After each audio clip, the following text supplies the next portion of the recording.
Salut à tous, bienvenue sur Investir en crypto, j'espère que vous allez bien. On va parler de la crypto EGLD. Je vous avais fait une petite prédiction target il y a quelques semaines de ça. Je vous avais dit que ça pourrait atteindre les 180 dollars. Et regardez-moi cette petite mèche toute mignonne. Elle s'est arrêtée pile poil sur les 180 dollars. Alors c'est pas un hasard si elle s'est arrêtée là-dessus. Je vous montre déjà la vidéo. Je vous avais dit qu'elle pouvait franchir ses premières targets. C'est ce que ça a été fait. Maintenant, 180 dollars, pourquoi? Déjà, on a la Kijun là. Alors, je suis navré. Entre bleu et rouge, Kijun, Tenkan, j'oublie tout le temps. Vous m'en voudrez pas. Dites-moi d'ailleurs dans les commentaires laquelle est laquelle, parce que j'oublie tout le temps. Bref, elle a rebondi, disons, sur la Kijun. Et en plus de ça, j'ai expliqué dans la vidéo qu'il y avait une corrélation avec l'extension ou retracement Fibo, voilà, 0,5. Pile dessus. On est rebondi dessus. Maintenant, c'est bien là, ça continue, c'est dans le rouge. Ça, c'est OK. On a atteint cette target. Maintenant, par rapport à ce que je vous avais expliqué, pour moi, dans le passé, vis-à-vis des analyses que je faisais sur le court terme, je ne voyais pas la crypto partir plus bas. Maintenant, je vous ai fait une vidéo récemment où je vous expliquais les potentiels targets à aller chercher. Je vais vous les représenter dans cette vidéo pour ceux qui ne l'ont pas vu. Je pense que la crypto Elrond peut aller plus bas. Je vais vous expliquer pourquoi. Alors, déjà, il y a un truc intéressant à voir, c'est que vous voyez cette petite trendline juste ici en pointillé, elle correspond à quelque chose de super intéressant. On va se mettre en weekly, non, c'est en monthly. En monthly, ça correspond à quoi? Ça correspond à la clôture qu'on avait de l'ancien top. Donc ça, c'est super intéressant. Donc par rapport à ça, moi ce que je me dis, c'est qu'on a moyen, une forte probabilité qu'on puisse stagner à ce niveau-là. D'autant plus qu'au niveau du Bitcoin, on est quand même sur une zone, on se met en 15 minutes très rapidement, sur une zone, vous voyez, les 40 500 dollars, on a été les toucher une fois ici, 40 550, on est sur le graphique perpétuel. Et on a été le retoucher une deuxième fois. Est-ce que là, on va repercer encore une fois, on va passer en dessous? Peut-être qu'on le verra dans cette vidéo, ou au moment de l'upload, vous verrez, ça a déjà dépassé, ça a pris les liquidités. En fonction de ça, moi, voilà ce que je pense. Je pense que la crypto Elrond, vu la sous-performance qu'elle nous fait par rapport au Bitcoin, comme les autres altcoins, on peut voir Comp, par exemple, qui avait une superbe opportunité de faire de jolis targets puisqu'on avait un joli W. Sauf que malheureusement, vous voyez, on a atteint ici la ligne de coup et on a rebondi dessus. Voilà ce que je pense. C'est qu'ici, on a une prochaine liquidité à aller chercher, c'est les 170 dollars. C'est une zone en fait, si vous voulez. Déjà, premièrement, ça correspond à une mèche dans le passé. Donc ça, c'est la première des choses. La seconde des choses, c'est que si je me mets en weekly, vous voyez ici, on a une super belle zone de déséquilibre sur laquelle nous n'avons encore rien comblé. Vous savez, à chaque fois qu'on a une zone de déséquilibre, on a tendance à la combler. Je vous donne un exemple concret. Par exemple, à court terme, ici, zone de déséquilibre, on est revenu combler tout ça pour repartir tout doucement à la hausse. Pareil là, grosse zone de déséquilibre, on a tout pété et on a comblé tout ça. Maintenant, là encore, par rapport à ce qu'on a comblé ici, on a encore une seconde zone de déséquilibre, dans le sens où le marché n'est pas resté assez longtemps sur ces zones-là. Donc on va retravailler le prix sur les moments où on les a transpercés, quoi. Je vais vous dire, par exemple, encore une fois, ici, zone de déséquilibre, on est tombé trop rapidement, on est remonté pour repartir vers le bas. Là, pareil, on est monté trop rapidement, on est venu retester pour ensuite stagner et repartir vers le haut. Donc, c'est ça, c'est des bons exemples. Après, vous verrez de toute façon qu'à force, ce que je vous dis, vous le comprendrez mieux en analysant les graphiques. Souvent, ça se passe comme ça. Maintenant, voilà, la première target, ce sera la zone des 170 dollars. On aura cette zone à combler là, probablement. Est-ce que ça arrivera maintenant ou pas? Il y a de fortes chances. Je me mets en weekly. Vous voyez ici, on est monté très rapidement, étoile filante, et on repart vers le bas. Maintenant, ce qui est intéressant aussi pour deviner ou pour savoir où est-ce que le prix pourrait atterrir, c'est de se fier aux clôtures du passé, et notamment sur des clôtures long terme. On peut se mettre soit en weekly, soit en monthly, et puis si c'est du court terme, on peut se mettre en H4. Pourquoi ? Tout simplement, je vais vous montrer un exemple super concret, là qu'on a vécu sur ICP tout à l'heure. Je vais mettre en H4 puisque c'est en H4 qu'on l'a vécu, mais pas que sur cette crypto, je vous montrerai juste après. Vous voyez, on a une clôture ici, 7 janvier de 20h à minuit, et la mèche, lorsque le Bitcoin a réatteint la liquidité des 40 500 $, on est venu pile s'arrêter dessus avant de repartir à la hausse. Pareil pour Link, je vous montre, clôture ici, 7 janvier de 4h à 8h, on est revenu avec une mèche pile touchée dessus avant de remonter. Donc là, nécessairement, entre le moment où j'ai fait mes analyses et je vous fais cette vidéo, vous doutez bien que là, on va probablement transpercer cette zone-là. Ce que je vous ai montré, c'était des petits exemples. Maintenant, ce qu'on peut faire, c'est essayer de voir ça également en weekly. Vous voyez ici, on a une jolie clôture au niveau des 176 $. C'est fort probable qu'on vienne chercher cette clôture en termes de potentiel target. Donc, je peux mettre une zone comme ceci. Il y a également ici la zone des 140 $ qui se prononce par une mèche rouge suivie d'une mèche très haussière. Donc là, c'est probablement une zone qu'on atteindra. Maintenant, est-ce qu'on ira jusqu'aux 140 $? Je pense que ce sera tout en fonction du Bitcoin. Ce qu'on a pu voir tout à l'heure, ce qui était très intéressant, c'est que vous voyez le Bitcoin. Bon, d'ailleurs, en même temps que je vous parle, c'est très intéressant parce qu'il était en train de chasser les liquidités là. Là, c'est super intéressant. Là, ce qui se passe, c'est super intéressant. Vous voyez, par rapport à là, on est passé de 42 000 à ici, on a fait du moins 3%. Entre 14h30 à 18h. Je vais sur EGLD.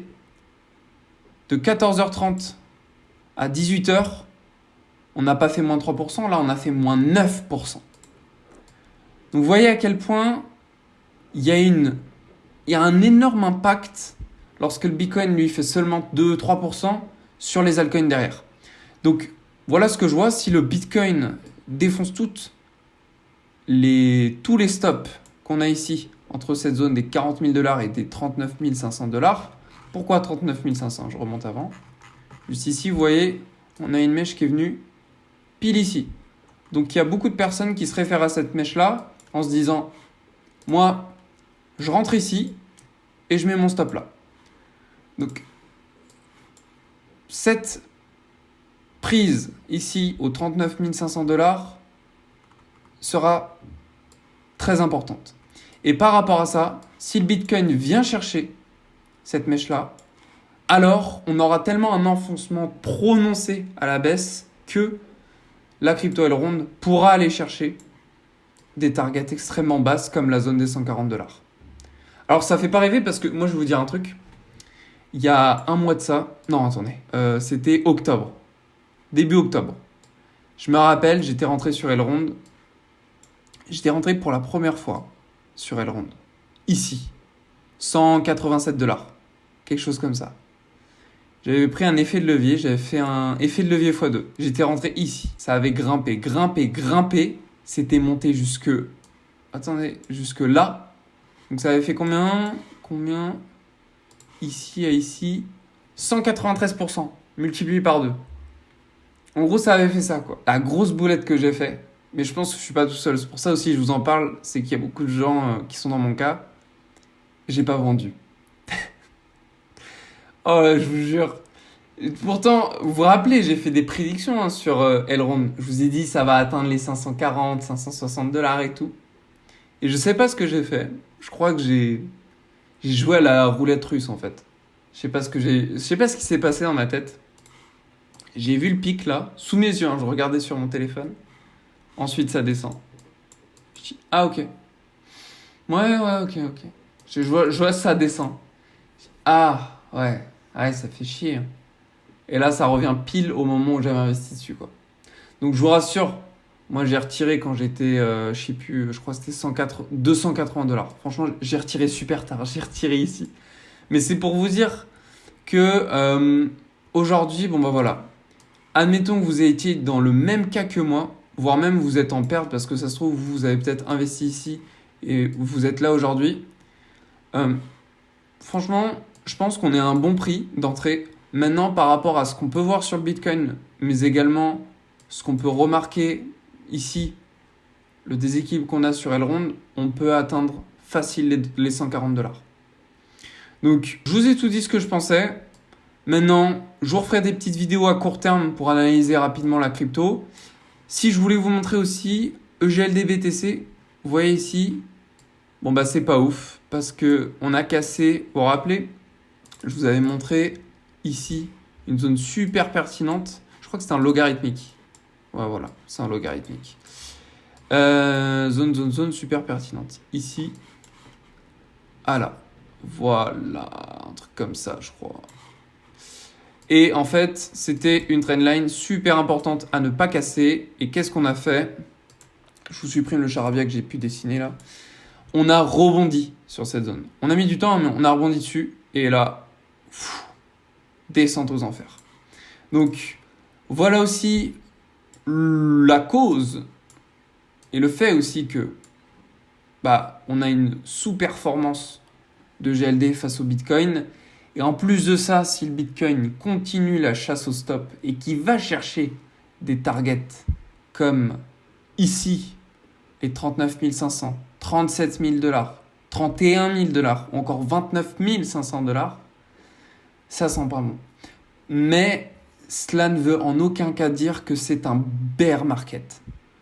Je pense que ça n'a rien d'un bear market. Tout simplement parce que là, oui, on peut dire qu'on a un M-top, enfin qu'on a un M tout simplement, mais en fait, oui et non, dans le sens où vous voyez ici, c'est un point haut, plus haut que son précédent. Donc, pour moi, je pense que c'est simplement, vous voyez, il faut juste regarder en monthly. C'est rassurant quand on regarde les choses en monthly. Ça n'a rien de grave, hein. C'est simplement une respiration, comme on dit. Et bon, là où il faudra s'affoler, c'est quand on passera en dessous de ces mèches-là, en dessous de 29 000 $, et qu'on clôture en dessous. Là, il faudra faire attention. Après, je vous ai également montré qu'en weekly, je vous parle du Bitcoin rapidement, puisque je pense que ça a son importance. Si je vous parle d'Elrond, il faut que je vous parle du Bitcoin. Ici, alors j'avais vu ça de manière plus pertinente, je crois bien. Ça devait être quelque chose comme ça, je crois. Comment je vous l'ai dessiné tout à l'heure, la dernière fois. Je me remets ici. Ah oui, mais c'est que je suis en mode logarithmique, c'est pour ça. Je me disais bien, je vous fais des dessins, mais si c'est en mode logarithmique, ça va pas le faire. Ok, là, on a un support super pertinent, super important. Touché une fois, 2 fois, 3 fois. Maintenant, si on va faire la chasse au stop, on descendra en dessous de ce support. Mais si on descend en dessous, c'est pas grave. C'est si on clôture en dessous que c'est grave. Si on clôture en dessous, prochaine target, 30 000 $ assuré. Enfin, c'est ce que je pense. Hein. Clairement, si on clôture en dessous, je pense qu'il y aura d'autres bougies rouges. Maintenant, ce qui m'embête, on va dire, c'est que si ça part en dessous, ça fera un point bas plus bas que celui-ci. Ce qui pourrait prononcer un retournement de tendance.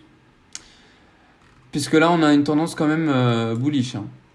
Très bullish. Donc voilà. Voilà ce que j'avais à dire par rapport à ça. Maintenant, comme tout est corrélé au Bitcoin, voilà pourquoi je vous en ai parlé du Bitcoin. Surveillons Elrond. On pourrait avoir un possible retournement à la hausse. Mais pour ce faire, je pense qu'investir en longue, c'est-à-dire mettre un achat dessus dans l'espoir que ça remonte maintenant, ce n'est pour moi pas une bonne idée. Quitte à perdre quelques pourcentages, pourquoi pas 10, 20%, parce que vous vouliez rentrer là, mais en fait, vous attendez la confirmation. Donc, vous voyez que là, ça a monté, donc hop, vous loupez, voilà, bon là, il y a 36%. Mais en fait, ce qui est intéressant, c'est que vous voyez, ça reteste toujours. Le prix revient tester. Pourquoi? Parce que déséquilibre. On revient tester l'énorme montée qu'on a fait. Donc au final, ça ne sert à rien d'investir là tout de suite.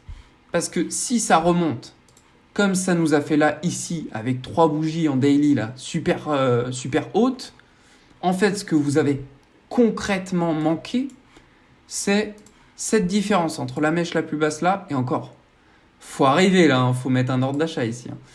Vous avez perdu en fait 16% parce que vous allez acheter là en fait. Donc ça, c'est la meilleure des choses. Enfin, je pense. Après que vous fassiez des contrats futurs ou du mode spot, on s'en fiche un peu. Mode spot, je pense que vous faites du DCA, vous prenez pas trop la tête. Vous investissez là, au final, votre point d'entrée, il correspond à là. Enfin, vous voyez, c'est beaucoup plus facile. Après, si vous faites des contrats futurs, vous faites des effets de levier x5, x10, x20, j'en sais rien ce que vous faites. Faire attention parce que malheureusement, si vous prenez un x10 ici, je dis une bêtise, hein, ça monte, cool. Le train il part, vous allez vous dire peut-être, allez, soit je prends mes profits ici, soit allez, on va tenter que ça fasse une montée comme ça et je prends mon levier x10 ici. C'est cool, hein, ce serait une bonne chose. Mais vous voyez, regardez, le prix, on est revenu le tester ici. Donc ça veut dire que si vous vous placez là et que vous n'avez pas envie de perdre votre somme parce qu'on ne sait jamais, il peut y avoir un retournement, vous remettez votre stop loss pile à votre point d'entrée, break-even, c'est-à-dire vous perdez rien. Au final, votre stop loss est enclenché et le train part sans vous. Donc il est nécessaire, si vous faites, je pense, et je ne me mets pas à votre place, chacun ses choix en fonction de son profil d'investisseur. Une entrée ici stratégique, peut-être aux $140, je pense que ce serait intéressant. Sur la crypto Elrond, attendez un retest. Et puis, en fonction de si vous utilisez des effets de levier, alors pourquoi pas mettre des alertes. Comme ça, si par exemple, vous avez ici votre stop loss que vous avez redéplacé à votre point d'entrée, et que là, vous voyez pertinemment qu'on est en tendance haussière, mais que malheureusement, on a une bougie qui vient là, va savoir pourquoi. Elle dure même pas 15 minutes cette bougie, mais mettez une alerte ici, comme ça vous êtes prévenu que votre stop il va bientôt être touché, il y a tout intérêt à ce qu'il ne le soit pas. Soit vous êtes sûr de vous enlevez votre stop loss et là, c'est la merde, parce que si la mèche part plus loin, vous êtes quenelle. Soit, la meilleure des choses à faire, je pense, c'est vous prenez votre profit, là où vous voyez la mèche, vous regardez votre écran. Bon, là, c'est un peu trifouille, donc je vais tout supprimer, je vais vous expliquer. Vous regardez votre écran, vous regardez à quel point la mèche elle descend vite, et puis, si vous voyez qu'elle descend là, déjà, vous prenez pas la tête, vous replacez un ordre d'achat ici, et vous attendez que ça remonte. Et comme vous savez que c'est temporaire, vous savez que ça va pas revenir tester. Sauf quelques années plus tard, enfin quelques mois plus tard. Mais comme là c'est une mèche de retest, vous savez pertinemment qu'on va simplement continuer la tendance en fait. Donc c'est ça que je veux dire. En fait c'est ce que je veux dire, c'est que si jamais votre investissement il est coupé parce qu'il y a une mèche comme ça qui arrive, c'est intéressant de accepter le fait que votre investissement effet de levier soit coupé, le remettre tout de suite au moment où la mèche remonte, quitte à avoir perdu quelques pourcentages par rapport à avant, mais au moins vous êtes sûr que comme on a retesté une fois, on ne va pas revenir tester une deuxième fois. Ça peut arriver, mais c'est rare. Donc vous voyez, après, vous investissez au final quasi au même endroit et puis vous profitez de la superbe hausse ici. Voilà, donc pour résumer, je pense que pour Elrond, dans les jours qui suivent, si le Bitcoin continue sa chasse au stop, on pourrait avoir des targets comme les $140 très très facilement, vu que EGLD BTC, vous voyez, on est plutôt en négatif et là on pourrait atteindre des targets comme par exemple atteindre ce support-là qu'on a ici qui a été utilisé une fois, deux fois, trois fois, quatre fois, 5 fois et ce support, vous voyez, il est juste ici. Donc là, ça nous ferait une baisse de 30%. c'est énorme. Mais vous voyez, par rapport à ça, moi, ça m'inspire pas du tout confiance pour Elrond. Donc, mieux vaut être patient plutôt que d'investir dans une chute aux enfers comme on voit juste ici. Attendons que ça restagne tout doucement, tout tranquillement, comme ici, vous voyez. Ici, on a vécu... non, plutôt ici. Le scénario ressemble plutôt à ce qu'on voit là, puisque moi, j'imagine que ça repartira plus haut après, par rapport à ce que je vous ai dit dans mes vidéos. Donc voilà, moi, je pense que ça ressemble plutôt à ce genre de scénario, mais sur une temporalité, ça se dit, enfin bref, temporellement, sur quelque chose de beaucoup plus long, mais en fait, ça ressemble exactement à la même chose que là. Donc, pour moi, je pense qu'on est actuellement situé... moi, je pense qu'on est à peu près là. Voilà. Donc, je pense que, vous voyez, par rapport à là, ici, on a fait encore moins 17%, moins 30%. Moins 30%. Bon, on répète jamais ce qu'on a fait dans le passé, mais voilà, je pense que par rapport à ça, il y a moyen que ça redescende encore violemment, super bas, que ça stagne pour remonter tout doucement. Ça reviendra tester et ensuite ça repartira super rapidement. Maintenant, ça c'est ce qui était dans le passé et puis ça s'est effectué voilà, entre le premier top et le second, ça s'est fait en 62 jours. Là, faut pas rêver, hein, entre ce top là et le prochain, je pense qu'on n'aura pas 62 jours. Je pense qu'il y aura bien plus que ça. Mais c'était pour vous montrer ce qui pourrait potentiellement se passer. Voilà, c'est tout ce que j'avais à dire pour la crypto Elrond. J'espère que cette vidéo aura pu vous satisfaire, vous apporter quelques petites news par rapport au target prochainement qu'on pourrait atteindre pour cette crypto là. Je vous souhaite à tous une très belle journée, prenez soin de vous et on se retrouve dans la prochaine vidéo.